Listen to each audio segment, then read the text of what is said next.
If you look at the less visible inventories, and we're mainly talking China here, I do a calculation every month of to what I call their surplus crude, which is basically you take their imports, their domestic production, and you subtract off their refinery throughput. I know it is not a perfect number, but it is an indication. And on that basis, it was about 1.74 million barrels a day in March. So that's how much extra crude they had. So yes, they actually had drawn slightly on inventories in January and February, and then massively bought in March.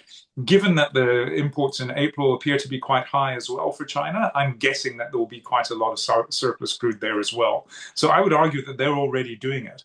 March was really sucking up Iranian barrels.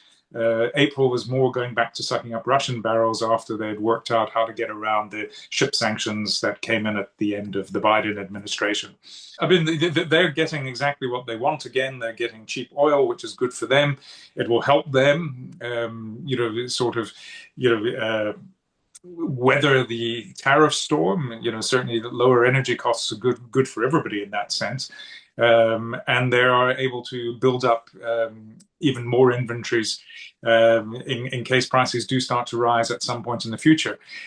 As to your question as to how much storage space they've got left, that's again another movable feast. No one really knows. But certainly they've got enough to keep buying an extra million barrels a day for quite some period of time.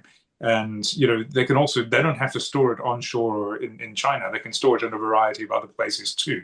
So I think you sort of see that if they believe oil is cheap and getting cheaper, they might well be happy to buy.